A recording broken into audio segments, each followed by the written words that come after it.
Hola, ¿cómo les va? Bienvenidos a un nuevo Blog de Notas. Como cada semana, llegamos al viernes, hacemos un resumen, un balance de mucho de lo que ocurrió en la semana y también anticipamos algunas noticias que van a marcar la agenda de la Universidad Nacional de Mar del Plata para los próximos días. Como siempre, y agradecidos porque cada día nos vamos encontrando en las calles de la ciudad con más televidentes que nos eligen. Algunos desde la TDA, la televisión digital, en el 28.1.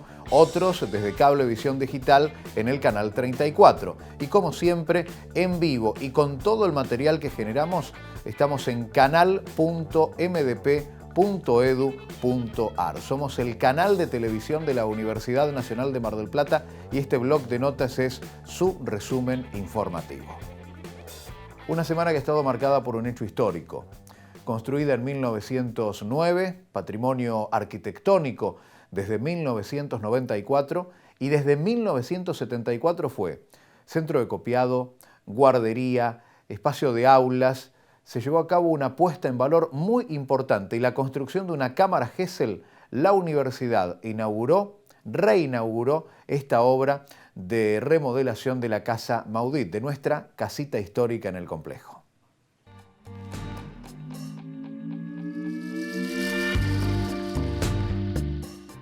Así que me parece que haber finalizado hoy la remodelación de la Casa Maudit es muy positivo, muy alentador. Realmente lo hicimos en condiciones bastante adversas, fruto de la situación económica nacional. Hubo que hacer grandes esfuerzos para que no se caiga la licitación, el trabajo, garantizar que se pueda dar una continuidad y en un contexto que todos conocemos de restricciones presupuestarias. Y eso habla a las claras también de la sabia administración de los recursos que nos otorga el Congreso Nacional, que realiza nuestra universidad, nuestro Consejo Superior, cuando asigna recursos año a año para determinadas obras, que se van concretando en el marco de las contingencias que mencionábamos antes, pero se van concretando. Se produce la reapertura de la Casa Histórica, de la denominada Casa Histórica del Complejo Universitario, que es un espacio adjudicado a psicología desde hace ya muchos años. En realidad, en esta refacción que hemos hecho, hemos generado espacios para aulas en la planta baja y en la planta alta trasladado el centro de documentación y lo más importante, por lo menos lo más innovador, que es la creación de una cámara Gesell. La cámara Gesell es una habitación que se construye con un vidrio que separa, que es unilateral, ¿sí? Por lo tanto se ve para un solo lado, para que la gente comprenda. Son aquellas situaciones que se dan en las películas y en las series, donde se toman testimonios, sobre todo a niños y en la justicia a niños y a adolescentes, a menores. Y en el caso para la psicología es muy importante porque a través de la cámara Gesell se pueden desarrollar tareas de entrenamiento de psicólogos en distintas áreas, ¿no? De formación de psicólogos. El área obras, por supuesto, el apoyo total del rectorado, el área de comunicaciones en todo lo que hace al equipamiento, los videos, el sonido, etcétera. O sea que toda la universidad se puso en marcha para esta tarea y esta concreción. Esta es una facultad que fue cerrada en la dictadura, o sea que todos sabemos que tenemos 32 años de la reapertura y el crecimiento exponencial que hemos tenido, la verdad que nos llena de orgullo. No obstante, está acá la gente de obras, a quien agradezco particularmente, al señor rector también, porque este es un logro de la universidad toda. Es decir, nosotros me parece que es importante reconocernos como universitarios. Somos la Universidad Nacional de Mar del Plata. Bueno, ¡bravo!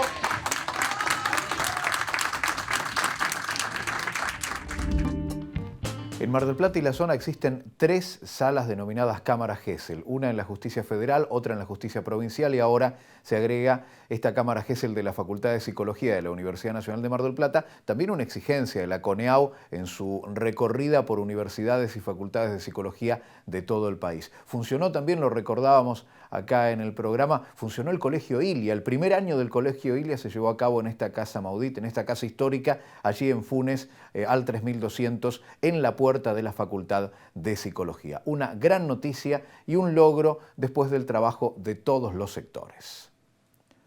La Universidad Nacional de Mar del Plata vivió un momento histórico, porque esta casa de altos estudios, toda la comunidad universitaria se enorgullece en decir que Nora Cortiñas es, a partir de ahora, doctora honoris causa de nuestra universidad.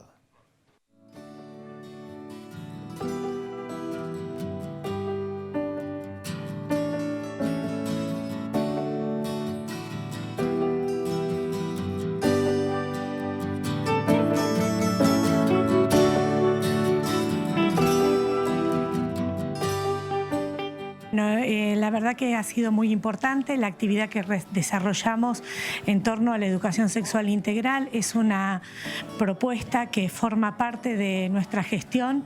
La Facultad de Ciencias de la Salud y Trabajo Social está trabajando desde hace varios años, especialmente desde el Centro de Estudiantes, que está liderado por el Movimiento Sur, la Agrupación Sur, en esta problemática que nos preocupa y ocupa, que tiene que ver con la ampliación de los derechos sexuales de las diversidades y que, bueno, nos interesa poder profundizar esto acompañar en la profundización de estos temas con nuestros estudiantes. ESI es la educación sexual integral. Hay una ley ya aprobada hace más de 10 años, que es la ley 26.150, que pone de manera obligatoria la educación sexual integral para todos los niveles educativos. Y la verdad que hablando entre nosotros, con los compañeros, con amigos, con primos, familiares, docentes, vemos que no es la realidad que ocurre en nuestra ciudad, que sí, por supuesto, no voy a generalizar, hay casos donde se está implementando y los docentes le ponen mucha garra a eso, pero no hay una política pública integral que haga que justamente las instituciones educativas se apropien de la ESI y que cada uno de los estudiantes, de los niños, puedan ejercer su derecho, que es recibir educación sexual integral. Creo que es el reconocimiento a una larguísima lucha que se inicia con una situación muy dolorosa en lo personal, con una tragedia familiar como es la desaparición nada más y de menos que de un hijo, y que desde ese inmenso dolor se construye toda una lucha, un trabajo, un sentido de comunidad, donde hay un sentido de trabajar en conjunto para recuperar la memoria, para buscar la verdad, para pedir justicia. Así que reconocemos en gran medida esa trayectoria, ese trabajo permanente en defensa de los derechos humanos, pero también una personalidad muy, muy vital, que la hemos visto enfrente de las marchas por la utilización medicinal del aceite de cannabis, una mujer ya longeva y que sin embargo ha interpretado y acompañado los movimientos feministas, las luchas contra el aborto, o sea que creo, a favor del aborto, perdón, así que creo que es una militante muy activa, una militante que está siempre presente y que es una referencia, bueno, para toda la juventud y un valor muy importante que la universidad ha querido rescatar con otorgándole este premio honoris causa. Siempre digo, ¿por qué? Es demasiado, no sé, igual es una caricia y es para seguir teniendo fuerzas, para luchar, porque hay tanto para hacer que todos los días tenemos que retomar las fuerzas y quedamos poquitas madres ya, entonces las que estamos tenemos que hacer un envío, dar cada día. Así que gracias, estoy muy agradecida. El feminismo me golpeó así, chic, chic. Igual digo que todavía se tiene que desarrollar. Yo creo que hay varias formas del feminismo. No todas las mujeres tenemos que pensar igual y no todas tenemos que adoptarlo de la misma manera, ¿no? Cada mujer tiene su pensamiento sobre el feminismo y tenemos que perfeccionarlo en todo caso. Por la verdad, por la justicia, por la memoria. Y hasta la victoria siempre venceremos.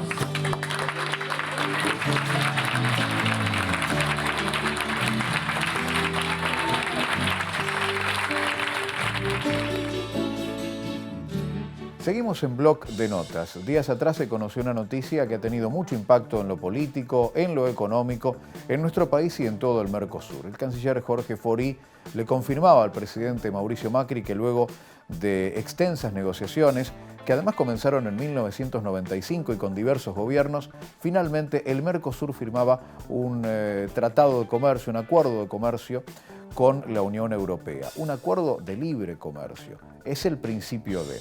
Está con nosotros la economista Daniela Calá. ¿Cómo te va, Daniela? ¿Cómo estás? Hola, Pablo, ¿cómo estás? Contanos un poco, ¿qué es lo que hemos firmado? Digo hemos porque lo ha firmado Argentina, Brasil, Paraguay y Uruguay, el Mercosur con la Unión Europea. Mira, como decías, es un acuerdo que empezó las negociaciones en el año 95. Ese acuerdo tiene 3 aspectos, 2 de menor importancia, que ya culminó la negociación en el año 2002, que es diálogo político y cooperación, y lo que restaba era lograr avances en la parte comercial. Que es la más compleja siempre, exactamente, ¿no? que es lo que se firmó ahora. Entonces esa parte comercial tiene varios puntos, como decías, es un acuerdo de libre comercio, lo cual implica eliminar los aranceles entre los 2 bloques y también eliminar las restricciones cuantitativas o las cuotas que se establecen, es decir, se pueden importar determinada cantidad de unidades. Eso en principio se eliminaría también. Eso en la parte puramente comercial. También hay aspectos que tienen que ver con las compras públicas, es decir, que empresas de cualquier país deberían tener el mismo trato en una licitación pública, por ejemplo, y también liberalizar flujos de inversión extranjera directa, es decir, que cualquier empresa de cualquier país pueda invertir libremente en cualquier otro país sin mayores restricciones. Y por último, una de las patas que también es bastante controvertida es temas de propiedad intelectual. Es decir, la Unión Europea lo que pide es la extensión del periodo de patentes de hasta 20 años para los productos de los que tiene patente hoy en día y de los que van a venir también. Daniela, ¿una empresa automotriz alemana podrá entrar en una licitación para vender patrulleros a la provincia de Buenos Aires? Ahora, ¿una empresa argentina tendrá el mismo trato presentándose en una licitación en una ciudad alemana? En principio sí, lo que seguramente no tiene son las mismas capacidades, la misma experiencia y las mismas posibilidades de competir, pero en principio podría. Daniela, se habla mucho de asimetrías, ¿qué es esto? Eso es básicamente un poco lo que te decía, las capacidades que han ido construyendo a lo largo de los años los países europeos son bastante diferentes que las capacidades y el entorno de política macro que tienen las empresas en Argentina, en Brasil y en los restantes países del Mercosur. Esas son un tipo de asimetrías y otras asimetrías son también de origen político. No todos los países pesan igual en términos de decisiones. Entonces eso es un gran interrogante de las empresas y en el momento de haber alguna discusión realmente vamos a estar todos en igualdad de condiciones o si realmente van a pesar los pesos políticos. Daniela, ¿cuáles son los próximos pasos? Vos terminaste hablando de los pesos políticos. Hay necesidad de paso por la política y por los poderes del Estado. ¿Cuáles son los próximos pasos después de esta firma? Exactamente. Esta firma tiene que, en principio, bueno, se tienen que traducir todos los documentos y se tienen que debatir y aprobar en cada uno de los parlamentos de todos los países. Eso es un proceso que va a llevar algunos años y a partir de ahí empezaría un cronograma de liberalización que se llama, que es las pautas o el cronograma de disminución de aranceles y de eliminación de cuotas.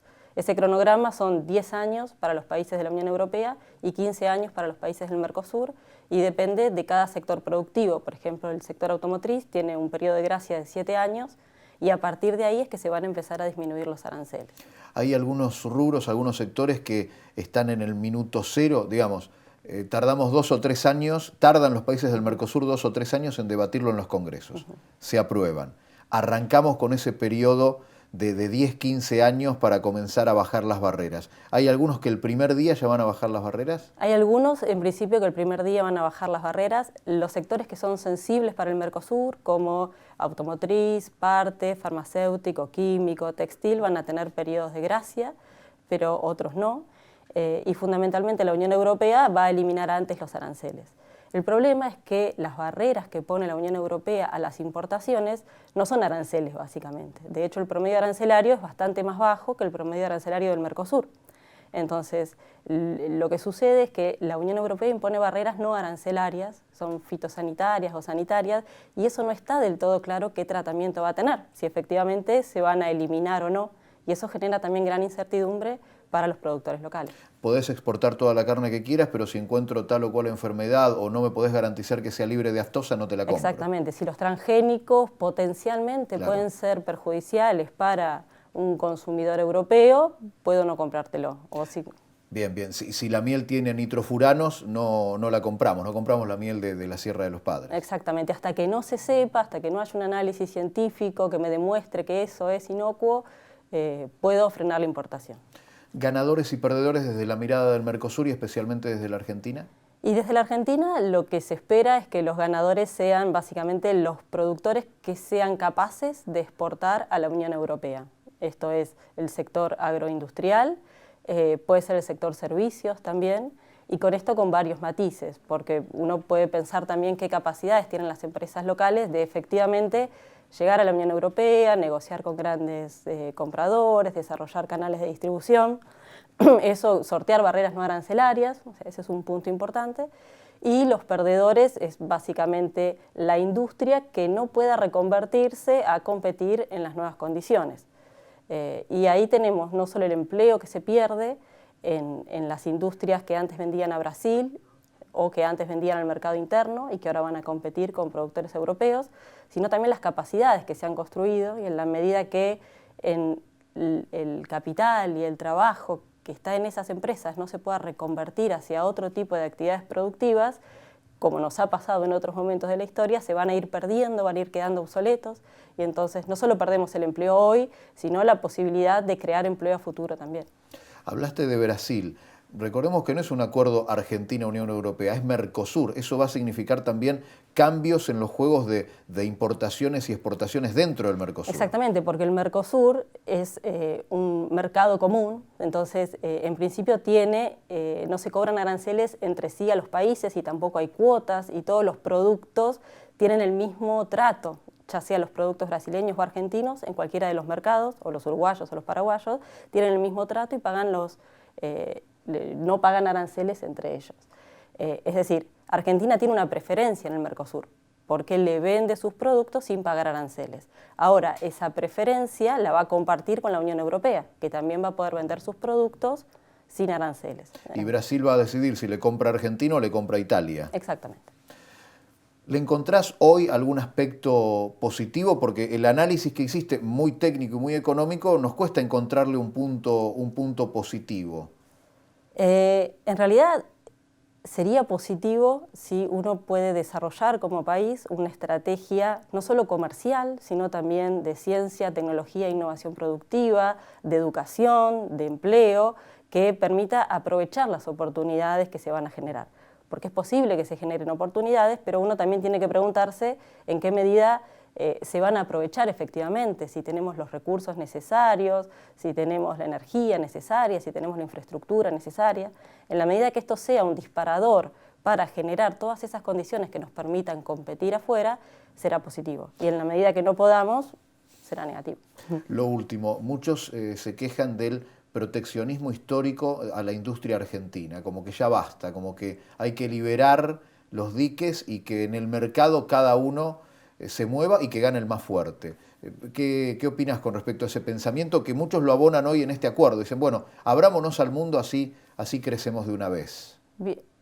Desde mi perspectiva, tiene una parte cierta y una parte no tan cierta. Es verdad que se ha protegido muchos sectores durante mucho tiempo y por ahí el error ha estado en no desarrollar complementariamente estrategias que con una fecha cierta permitan a esos sectores competir en el exterior. Eso por un lado.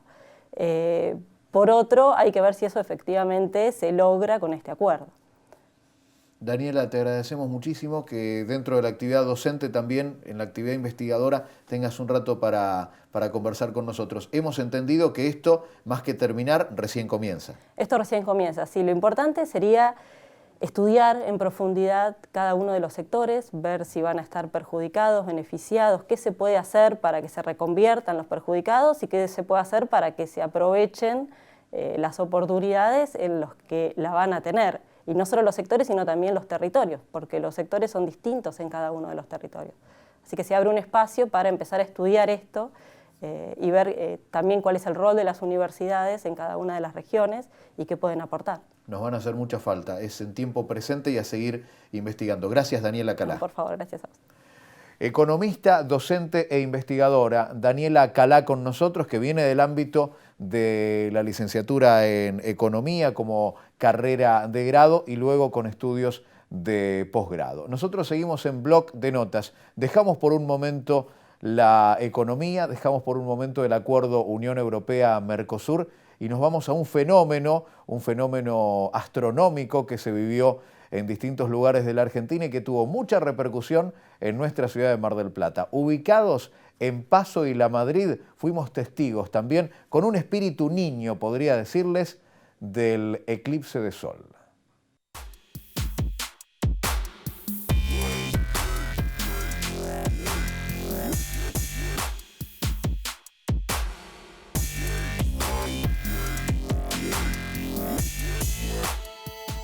Es un eclipse solar total, es un fenómeno que no se va a dar acá en Argentina hasta dentro de 300 años, por lo menos en esta parte de la Argentina. Acá en Mar del Plata vamos a tener una cobertura de aproximadamente 95%, mientras que en las otras provincias, San Luis, San Juan y el resto donde está la zona de penumbra total, ahí vamos a tener, de umbra total, ahí vamos a tener un 100% cobertura.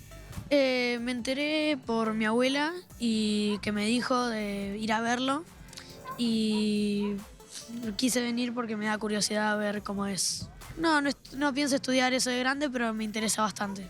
Preparé una caja que tiene un vidrio de soldador número 14 y esto hace que no te, por decir algo, no te dañe la vista.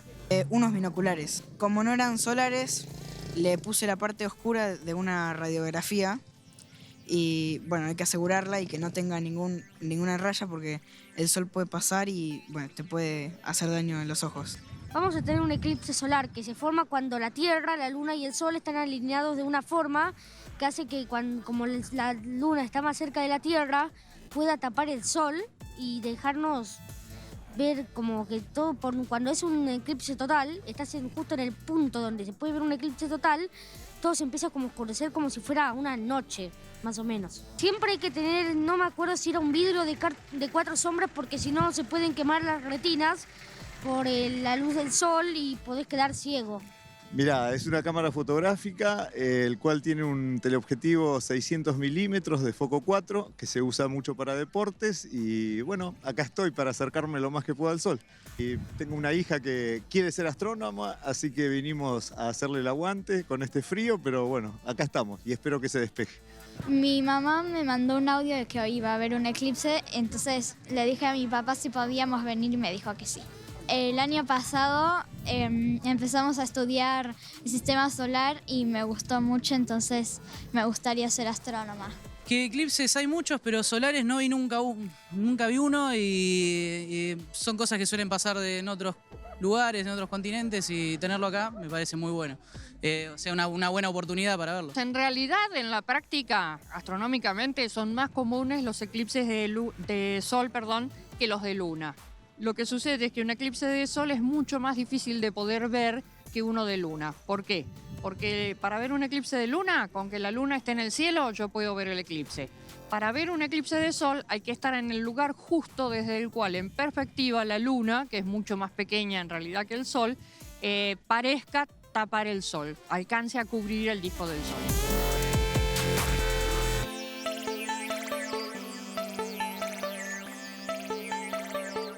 Que tengas un buen eclipse. Vos también.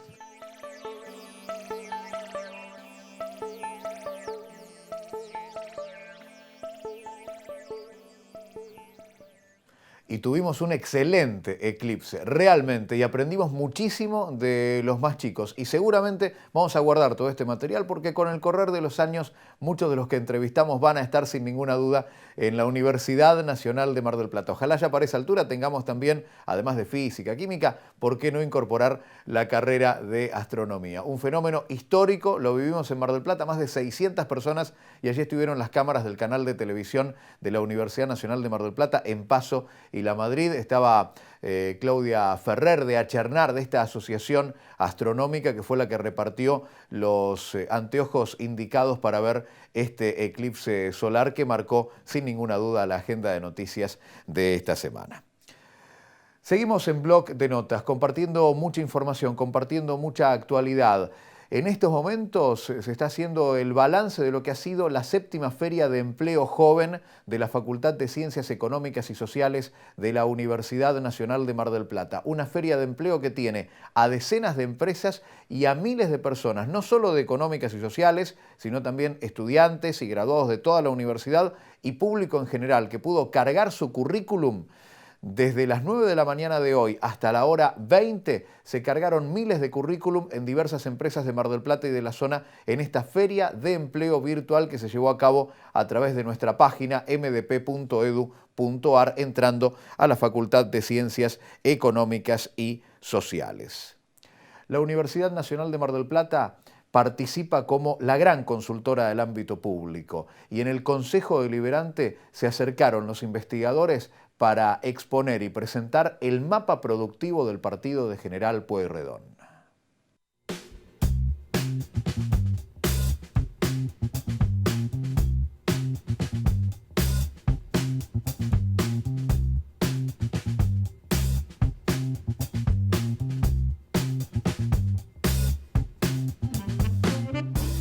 Hoy es de alguna manera la culminación de un trabajo de más de un año en donde se encuestaron, relevaron la industria de la ciudad del Partido General Pueyrredón y a partir de eso, bueno, generamos un mapa con geolocalización de las empresas de la ciudad, identificamos alrededor de 1.350 empresas y a su vez hicimos un relevamiento de un montón de indicadores adicionales sobre la industria, no sé, temas de innovación, diversificación productiva, exportaciones.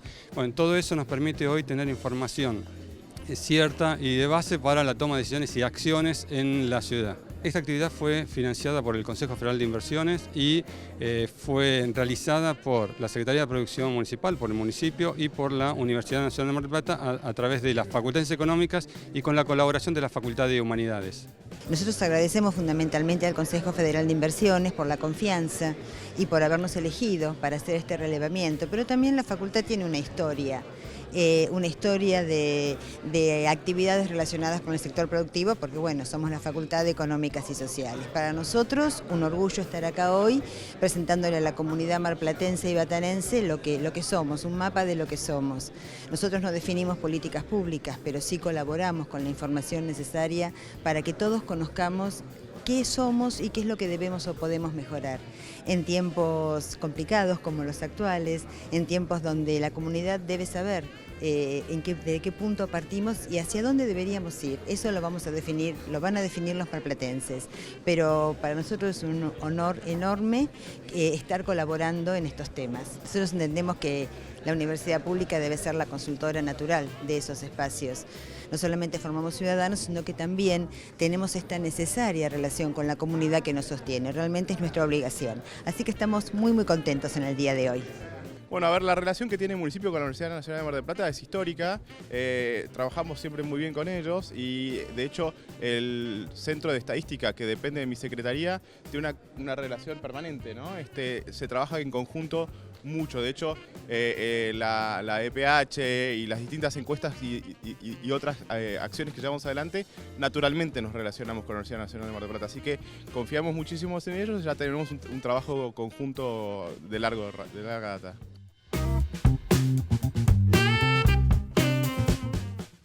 Algo para compartir. Cuando comenzó la exposición, investigadores de nuestra universidad estaban presentando el mapa productivo de General Pueyrredón. Es una información estratégica vital para tomar medidas políticas en relación a la industria, a la recuperación del empleo en General Pueyrredón. Cuando comenzó la exposición de Fernando Graña y todo su equipo, había una sola concejala en el Consejo Deliberante de 24. Era Vilma Baragiola. Luego se sumó Cristina Coria y después se sumó Virginia Sibori y en cuarto lugar Patricia Cerventich. Cuando terminamos nuestro trabajo e informe para la televisión y para la radio, había 4 concejalas de 24 concejales escuchando y recibiendo la información de este mapa productivo del partido de General Pueyrredón para reflexionar. Y llegamos al final de este blog de notas, felicitando a la Facultad de Ciencias Económicas y Sociales por el éxito de la Feria de Empleo Virtual que ha llevado a cabo en el día de hoy. felicitando también a la Facultad de Ciencias Exactas y Naturales por lo que ha sido una nueva jornada del curso de democratización del conocimiento, de divulgación científica, que ha tenido como gran figura al pensador y sociólogo Alejandro Katz. Y preparándonos para Encuentro en el Mar, la muestra, la exposición de divulgación científica 11 y 12 de julio en el Museo de Arte Contemporáneo. Y al mismo tiempo seguimos con las ferias itinerantes, con la muestra educativa itinerante. La universidad te invita a estudiar recorriendo Camet, Batán, todas las ciudades y todos los barrios. Hasta aquí, Blog de Notas.